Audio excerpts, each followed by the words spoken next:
It's the boy, Bubba Lutz, coming through. Hella clutch, flawless, can't be touched. It's your boy, Bubba Lutz. Yeah, I need that hot take. I need the truth and everything that is not fake. So tell me who's the GOAT, I'll tell you who's not great. And which team always make you go right way. Yeah. Welcome back, Bubba Bunch, to another episode of the Bubba Lutz Sports Podcast, episode 235. A quick preview prior to the Cowboys versus Buccaneers season opener on Thursday night. We did this all of last year, except for the end of the year, because who cared what the Cowboys were doing? But we got to start it fresh this season. We're going to do it every single week. We're going to do the preview. We're going to do the review later on this week after the Thursday night game with Kevin. So keep that in mind and stay tuned for that. But before we get into this preview, make sure to go on YouTube. Make sure to go on audio platforms. If there is an ability to follow and subscribe to the podcast, to the channel, please do so. And one last thing is to go to anchor.fm/Bubba Lutz and become a paid member of this podcast. All the proceeds would go to me. It's a monthly subscription for $1, $5, $10 a month. For just $1, you guys can be a part of the really, really tight Bubba Bunch and the growing community that we have. So thank you so much. We're going to put out a lot of great content over the next few months, really for the next half year at least, as it deals with the football season. So let's get right into it. I don't think there's a lot to talk about when it comes to this Week 1 matchup for the Dallas Cowboys. It's gonna be a rough one for the optimistic fans. For all the realistic fans out there, you know what to expect, and I can't see it going the way of the Dallas Cowboys in any shape or form against the defending Super Bowl champions. I really take this game as a learning experience if you can keep it close and make it competitive to the point to where like there's some shining moments for individuals or for units, especially the defense. I think I take that more than anything. If a win comes their way, I don't think it's going to be pretty. I don't think it's going to be a dominating fashion whatsoever. I think it's more of the Bucs underestimating the Dallas Cowboys and being a little hungover from their Super Bowl reign. And we've seen that in many, many different teams, many different Super Bowl champs throughout the years. They failed to make the playoffs. They failed to get back to that Super Bowl form. And maybe they just get a little hungover in Week 1 against a formidable opponent or an optimistic opponent with a lot of, I guess you can say, hype or expectations like the Dallas Cowboys are this year. I'm not as high on the Cowboys getting far into the playoffs or even making the playoffs this year. So I think it's a rough start for the Dallas Cowboys in Week 1 already.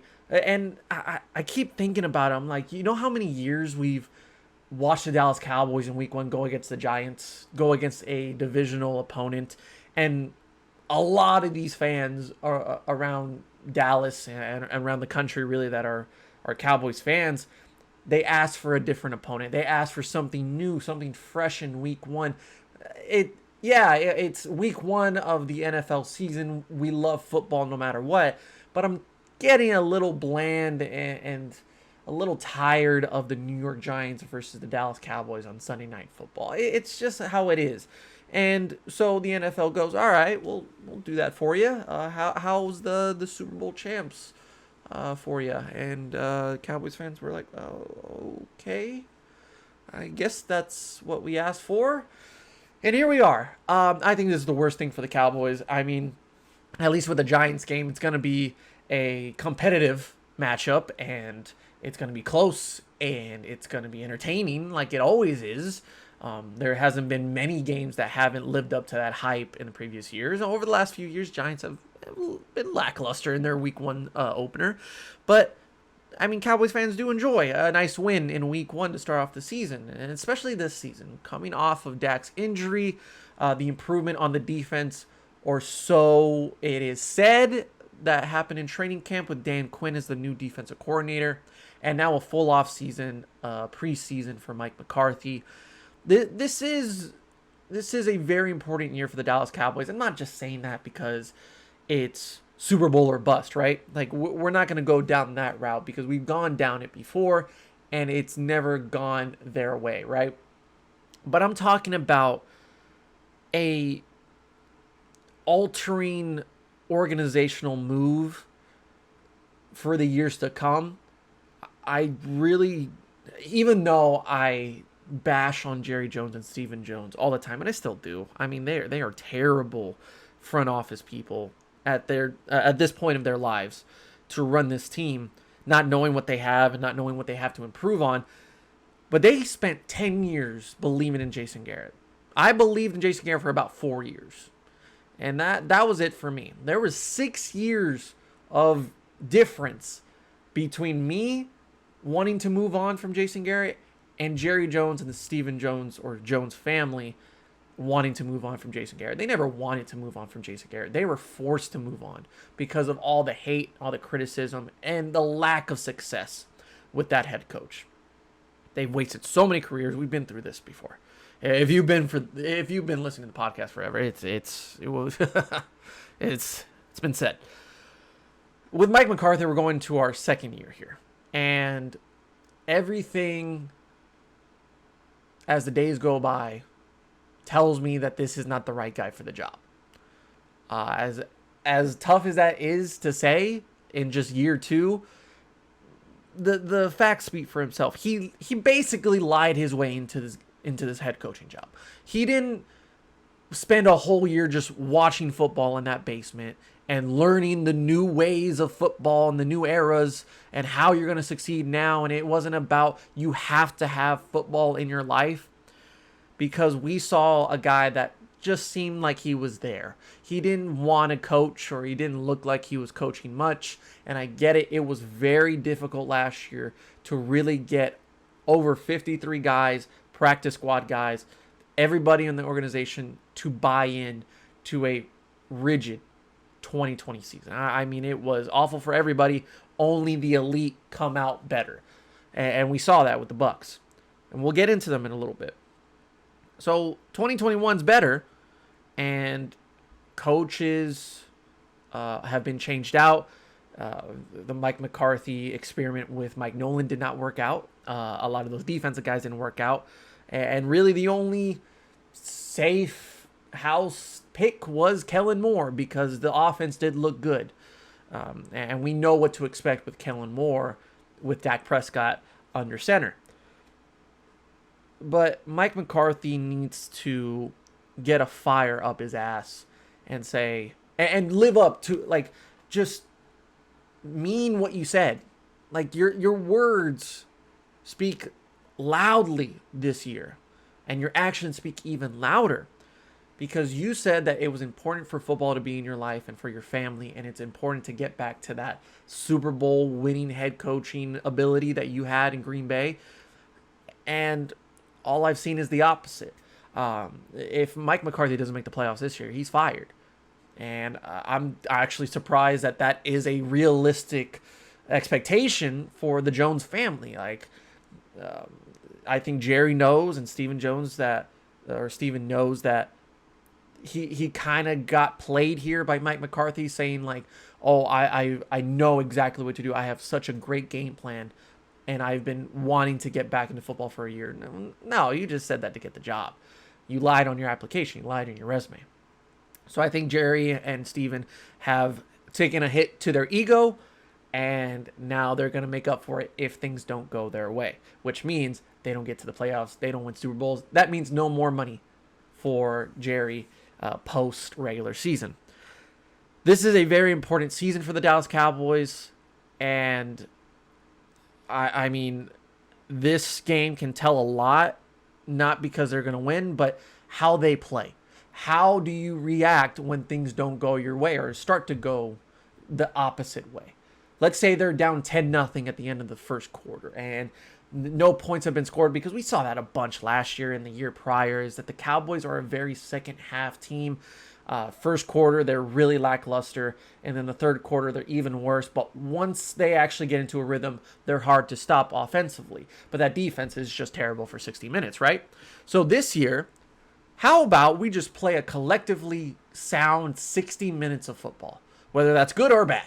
I don't want to see good for 10 minutes and then 15 extra minutes or 20 extra minutes of bad football. I need consistency. I just need to see that. I need to see the defense, which started to show a little something at the end of last year with Mike Nolan's just difficult system, even though he micromanaged that thing to hell and got it down to the most simplistic way he could. You start to see like the turnovers are getting in favor of the Dallas Cowboys. They won a lot of the turnover margins at the end of the year, but of course they didn't win the games that they needed to. But you started to see like, okay, maybe there is something. We saw that with Donovan Wilson. We saw that with Neville Gallimore. And even like Jordan Lewis, like he earned himself a nice contract because of how he played in the last 2 months of the 2020 season. So this year, I want to see a lot of the same thing. Look, we have a lot to look forward to as far as guys that we have not seen or we haven't seen to prove themselves in regular season play. And there's a lot of them on that defensive side. And Randy Gregory is trying to earn himself a nice contract, whether that's with Dallas or outside of Dallas. We got DeMarcus Lawrence that has been dealing with a bunch of injuries throughout his career, and he dealt with a big injury last year, and nothing really came out of it reporting-wise until early on this year. And then you also have the linebackers. I mean, we bash on Jalen Smith and Leighton Vander Esch for their injury issues and their lack of explosiveness and their lack of leadership at that position. Well, now you got Keanu Neal and Micah Parsons next to you that may take over those positions, and we may not hear of Jalen Smith other than special teams midway through the season, and I'm glad for that. Look, it was a rough start to the training camp for Keanu Neal. Micah Parsons has been great throughout camp, but we still have yet to see him in a regular season game for full 60 minutes. And then that secondary, we still have a lot of issues and a lot of question marks on that secondary that have not been solved, and I think that's going to be a big part to this game, and I'll get to that in a minute. But Trevon Diggs going to his second year, I don't think he'll be perfect. I don't think he'll be great. He'll be good. Anthony Brown, I hate him. I think he's a terrible corner, and the fact that he's our second best corner is absolutely atrocious and unacceptable. These new rookies coming in that have yet to really prove themselves, Deshaun Wright and Kelvin Joseph, very disappointing, and I bet the organization, the coaching staff, we're expecting more out of those guys. So it's going to take some time to really see what they do throughout their careers, but I think it'll take a lot more than just one game in week one to figure them out. Donovan Wilson's coming back. He is dealing with a groin injury, so we'll see how he is put on a pitch count, or even if he is for Thursday night, but they definitely need him on the field. And really the committee of safeties, we've kind of just let that go over the last month or two, but the signing of Malik Hooker, I think it's settled down the nervousness and the anxiety of not having anybody at that position. But Malik Hooker, I hope he can get back to his Indianapolis Colts self when he is on the field rather than just all the injuries. They are coming off of some really bad injuries like Achilles, and so is DeMonte KZ, Jerome Kearse. These guys are signed for less than $1 million in their contracts. Who knows? At least the Cowboys have options at that position, right? We haven't seen it for years. We've got Jeff Heath, and then that was it. And then we tried a bunch of other guys, and it didn't work out. At least we got some 3 to 4 options here throughout the season to really see who's going to step up. And if you don't step up, if nobody steps up at this position, then you just give up. I mean, Jerry doesn't know how to draft secondary guys, so he'll just give up on that. Offensively, I mean, the weapons, we don't need to talk about the weapons, right? But it's that offensive line. And this is where I get into the injury report, because this is a dire situation for the Dallas Cowboys that was ignored. It was a problem that was thrown to the side, oblivious for the fact that this front office does not care for this position, thinking that a 10-plus year veteran is going to play 17 games. We have seen that Tyron Smith cannot play 17 or even 16 games in a season fully. We have seen that Lyle Collins is starting to experience a little bit of the injury bug here, and he is on the injury report with a neck injury. He has gotten stingers on that neck twice now in practice, and it was last week that he got the second one. He seems good to go for Thursday night, but that's something that we really need to take a close eye or take a close look at, and keep a close eye at for this game, because it's going to be a battle in the trenches. And if you're already not 100% in week fucking one, I I am very, very cautious to see if Lyle Collins can play 17 full games this season. And of course, the obvious one that we got to talk about is Zac Martin, who is on the COVID list, tested positive on Sunday. And there are plans to see if he can make it and get some negative results his way on Thursday. But we're a day before that. As of this recording, there has nothing been said. And Stephen Jones has come out and said, and I quote, that it is a stretch for Zac Martin to play on Thursday night. So it's your boy Connor McGovern. I've been praising Connor McGovern, thinking that he should be the starter over Connor Williams on that left guard position. However, I got what I wanted, so I got to eat my own words. Connor McGovern is a starter for Thursday night. God bless his soul against Vita Vea, Ndamukong Suh, and the very aggressive front seven of the Tampa Bay Bucks. A few injuries we need to look at for the Bucks is you got some resting veterans did not participate in practice for Tuesday. Nothing has been said for Wednesday, but things we need to look forward to or talk about on Thursday is going to be wide receivers. Antonio Brown with a knee injury did not participate in practice on Tuesday. Don't know for Wednesday yet. Wide receiver as well, Chris Godwin with a quad injury, limited participant.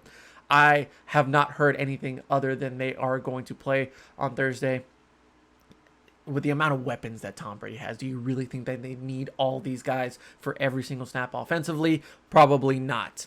And then I think one of the big things we're going to look at is running backs for the Tampa Bay Bucks, and they added another one to that already full running back room. Running back Giovanni Bernard coming from Cincinnati. He has an ankle injury, but is a full participant in practice. So you got Leonard Fournette, you got Ronald Jones, and you got Giovanni Bernard, who is excellent at being a second or third guy on the roster. And it's oh god, it's gonna be bad. Listen, the Tampa Bay Bucks are the exact same team they were last year. If anything, they added some really nice pieces rather than lost a bunch of their pieces. They're bringing back every single starter from that Super Bowl game, offensively, defensively. That is very hard to do in the NFL. I mean, that is impressive to say the least. What amazes me about this Tampa Bay Bucks team is the complete opposite of what the Dallas Cowboys are doing.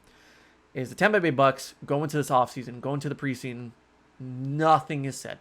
Absolutely no drama, no rumors, nothing of controversy is said in Tampa. That speaks volume of what a leader Tampa Bay has in Tom Brady. Tampa Brady, I should say. This man just has a energy and a vibe to him that he brings to a franchise that speaks winning. You may not think that Tom Brady is the best quarterback in the league right now, and he's not going to be number one in front of Patrick Mahomes or Aaron Rodgers or Josh Allen, whatever. But there is something to be said about a guy that at 43 years old still has that ability to bring everyone together and put them in sync. That is very hard to do. Not just 53 guys on that roster, including himself, but a coaching staff all coming together for one mission, and one mission only is to get back to that Super Bowl. This is a very dangerous team, more than they were last year, because we know what they are. And we know if they are on point, they are a Super Bowl winning team. They have proven it. They have beaten the best. They have gone through the gauntlet of the NFC. The man literally came from decades of playing in the AFC, and in one season playing in the NFC, won the whole thing. Incredible, right? But no major injuries, no major talking points. It is the Tampa Bay Bucks ready to repeat. That's all we have to say. They brought everyone back. Nothing else is said in Tampa. With Dallas, no safeties, no cornerbacks. Defense is learning a whole new system under Dan Quinn. It's going good, but how good can it be? Offensive line issues, offensive line injuries. Dak Prescott, shoulder injury. Ezekiel Elliott, loss of weight. And is it going to mean anything? Amari Cooper with a foot injury. CeeDee Lamb, like all these talking points. And I know some of them are nice to talk about, and we have to address them. But isn't this just another Dallas Cowboys offseason and preseason where they get on Hard Knocks and there's not a lot to talk about? And it was kind of boring for that Hard Knock season. And that's kind of good for the Dallas Cowboys. Like, it's not controversial in a way, but it's still the Dallas Cowboys, right? There's always going to be something to talk about in a negative light when it comes to the Cowboys. And especially with Zac Martin being out for this game, more than likely, how do we already go into week one? We're not even starting the season yet, and we already have issues in Dallas. It doesn't just seem like it's not meant to be. It's just not. It's just never their time, right? It just feels like a Cleveland Browns aura coming around to Dallas prior to Baker Mayfield. Am I right? But it's just like, oh, of course that would happen. They literally have 3 unvaccinated players on their team, and yet they still had a COVID somewhat outbreak or close tracing, close contact with Dan Quinn and some of their players earlier in the preseason, and now they got Zac Martin on that list. They had CeeDee Lamb on the list. It just seems like disorganized in a way, and that's Mike McCarthy can rave about like this has to be a championship caliber team, and him being serious about practice, about everything, about preparation, whatever. And I like some of the things that Mike McCarthy has been saying, but I mean, how many times have you watched me believe in this Cowboys team and be vastly disappointed? So as we get into the actual game itself, and this is going to be brief, I'm already 20 minutes in. The Cowboys rants are back, ladies and gentlemen. Get used to them.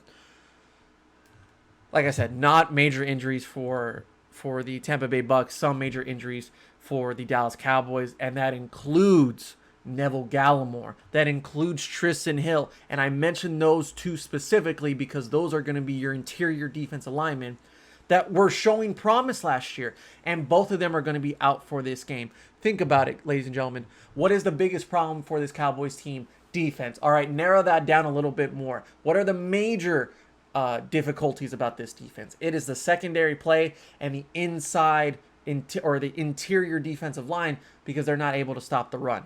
Well, guess what? That's not going to get any better if both of your promising young defensive linemen on the inside are out for this game. You're telling me that we got to rely on Carlos Watkins, who was an acquisition on the offseason, who we don't know what he's going to bring to the table. Like, he played all right in the preseason, but he wasn't dominating. And he wasn't showing me things that are better than Neville Gallimore or Tristan Hill. You also have the rookie Osa Odigizua, who some good praise in preseason and raved about by these coaches, but he's a rookie. We don't know what he's going to do. We don't know what to expect. And then you also have some Quinn Bohanna, another rookie who is just made to be a presence inside. We'll see how much he plays in this game. Brent Urban. But your 2 best interior linemen are out for this game. Tristan Hill, Neville Gallimore. Neville Gallimore, for me, was a guy that we talked about in the Cowboys Standouts video that was going to have a huge season for me. And this was right before he had the elbow injury and is now going to be out for maybe another month and a half. And then Tristan Hill coming back from that knee injury last year that kept him out for the rest of the year. They got to ease him back into the swing of things, and we don't know. Like, we just don't know. With a new coaching staff, a new defensive lines coach, are they even going to be in love with Tristan Hill? I mean, they've basically moved on from Tristan Hill because they've gotten a bunch of depth at that position, and good for them. They've gotten some depth. Does that solve the issue, though? I don't think so. Not with Leonard Fournette, not with Ronald Jones, and now with Giovanni Bernard in that backfield. And I haven't even talked about the offensive line for the Bucs. This is one of the best units in all of football last year. You mean to tell me that the Dallas Cowboys, who struggle against anybody on the run, especially on the inside, are suddenly going to be great against the best offensive line in football?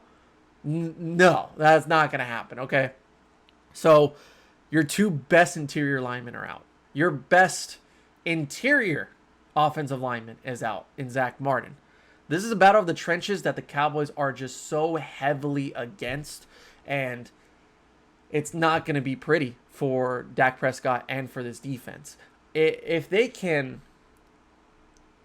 I guess the only real thing that I want to look for in this game is containment, not let someone go for over 150 yards, 200 yards receiving. If they can keep at least one of these guys under 100 yards rushing, I'll be shocked because Leonard Fournette and Ronald Jones are powerful, strong runners, and they can break tackles, and the Cowboys suck at tackling. Sometimes they showed good moments of tackling and fundamentals in preseason, but just not enough for me to feel convinced that they are different from what they previously were. And like I said earlier, the depth, the variety of talent as far as weapons go for Tom Brady, this is going to be a very difficult task for this secondary. It's going to be a hard day for Jordan Lewis, a very hard day for Anthony Brown, and Trayvon Diggs might get picked on a little bit because he got picked on a lot last year when he did come back from that injury, and even prior to that injury as well. This is the worst first test for this defense. If they can pass, if they can stop them to like under 30 points, I would consider that a win for this Cowboys defense.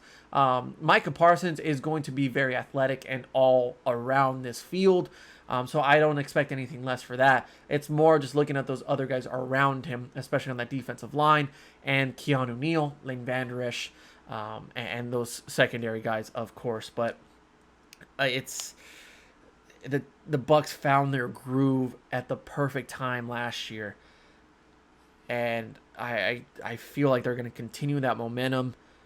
They feel confident. They're ready to go to repeat, and they got to make a statement.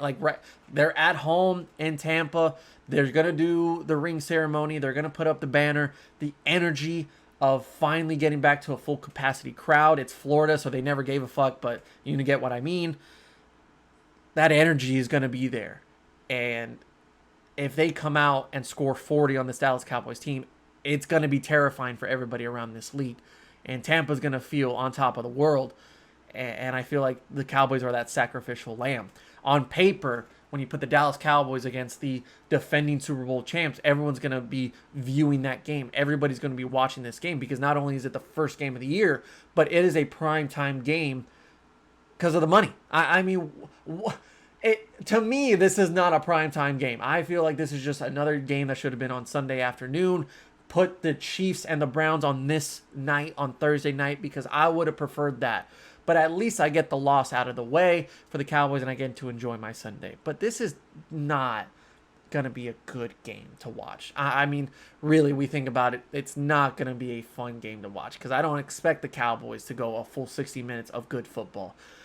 It's going to be slow at first because it is nerves. It is the first game of the year. It's after this ring ceremony. There's going to be a lot of emotions going through a lot of these players. And with the more experience, because they're bringing back all the starters, Tampa Bay has that advantage. They're going to run the damn football all day long. And I don't expect it to get stopped in any single way. That sets up the play action. That sets up plenty of time for Tom Brady to throw anywhere around the field to get his guys open. This is a Bruce Arians offense now mastered by Tom Brady that is very scary vertically, and the Cowboys struggle vertically at stopping receivers. As far as the offense goes, I am very, very nervous for Dak Prescott. A guy that did not play at all in the preseason. He should have at least played one drive just to get that feeling of getting hit again, of getting the rust off, of not playing since week 4 of last year. And then the shoulder injury, he just overthrew because he was working out his arm so much he couldn't work out his leg. But when he wasn't working out in training camp, at least have him play in the preseason. At least one drive just to get him back into the swing of things. But now your first real moment back of getting into the swing of things is against one of the best defenses in all of football that will attack you. And guess what? With Zac Martin out and Lyle Collins somewhat banged up on that right side, you're telling me that they're not going to send Shaquille Barrett Levante David. They're not going to send any of those guys on and stack that right side of the offensive line for the Cowboys and just attack. You're telling me they're just going to ignore that? Because if I remember correctly, the Atlanta Falcons didn't seem to care whether or not you had offensive line issues and you put Chaz Green as your left tackle. They just sent everybody that way. And Claiborne got 7 sacks on Dak Prescott, and that was the worst performance I've ever seen the Cowboys have, and it made Dak Prescott look like a chump. Well, guess what, ladies and gentlemen? If you think that Zac Martin being out with Connor McGovern, and then in case that Lyle Collins cannot go or he does get a singer in that game, you got Terrence Steele. You got Terrence Steele as your backup right tackle. That should stop Shaquille Barrett. Terrence Steele is one of the worst offensive linemen I've ever seen in my life. And if you don't want to throw in Terrence Steele and he starts to get rattled out there, you got Ty Nsekhe, who has been pretty bad in training camp and the preseason, and is a very bad option as your backup tackle. I feel so bad for Dak Prescott. I mean, at this point, you just got to feel bad for the guy because of the amount of stuff that he does for this organization and the amount of just the drive, just the passion to get back to a elite level and win something for this organization. Yet they are oblivious to it, and they couldn't care less about protecting this man, thinking that guys that were in their primes years ago are still good enough to protect him.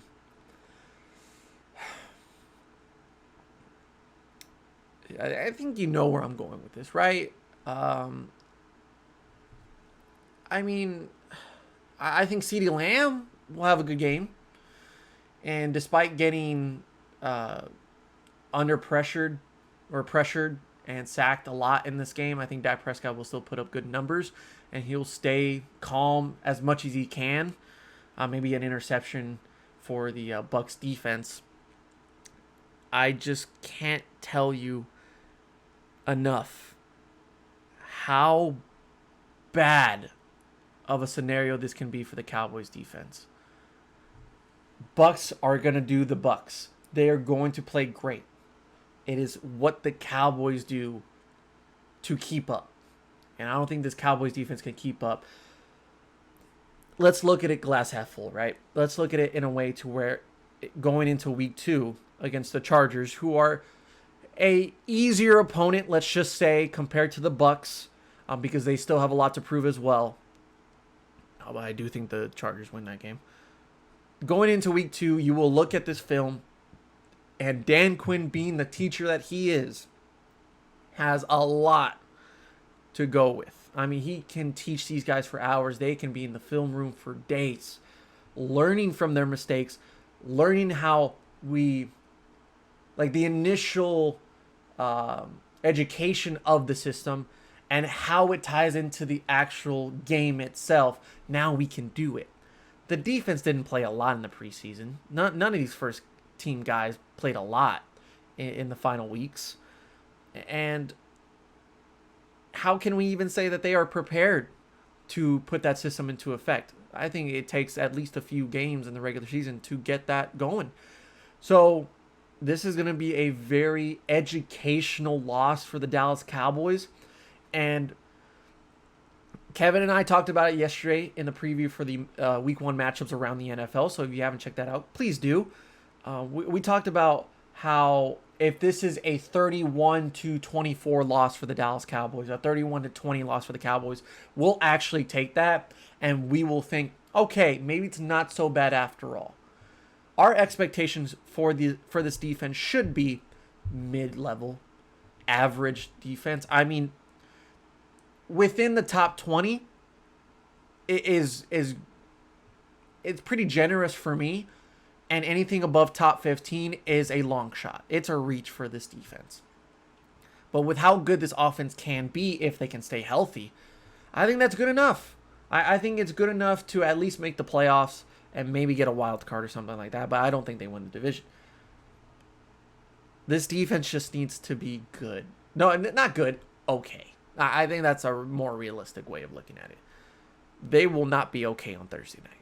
But, like I saw with Mike Nolan, as the weeks go by, improve, show me that you're getting more consistent and know the playbook, understand your role, do your job. Some weeks it'll work, some weeks it won't, but at least we see the progressive incline of a better system, a better play defensively. And that'll mean good things for Micah Parsons. That'll mean good things for Keanu Neal and Randy Gregory. They can, and I do like that Dan Quinn is going to show a lot more unpredictability and will, I guess, disguise a lot of the plays that he does, which is going to put a lot of these other teams, maybe not the Bucs, on their toes to maybe think a little bit more. That's all you got to do in this league. You got to make them think. Unpredictability is something that the Cowboys have lacked for many years, offensively and defensively. I think Kellen Moore can still be a little bit more unpredictable in his plays, but defensively, that's where it matters the most. Disguise, show blitzes, and then go to coverage. I mean, like, just be different. Just be different. And Dan Quinn, even though he may not be appreciated for his time in Atlanta after all the bad losses, I still think he's a great teacher and a good coach for a lot of these players, especially the younger guys. And a lot of these Dallas Cowboys players have raved about how good Dan Quinn has been at teaching them, at being patient with them, and being fun. Making learning fun is always great. You may not have liked school, but when it was, like, when you had a good professor, a good teacher, you had a good time. And I think that's where the Dallas Cowboys have improved from last year. As far as the play goes, it's going to take a few weeks, guys. It's got to take a few weeks before we really see improvement on this defense. Just show me a little glimpse or two, and don't get beat. Like, don't get horribly beat. The discipline's got to be there. Don't give me a lot of penalties. If it's going to be bad, at least contain the bad. You know? Like, if it's a horror film, don't make it like Texas Chainsaw Massacre. Don't make it a massacre.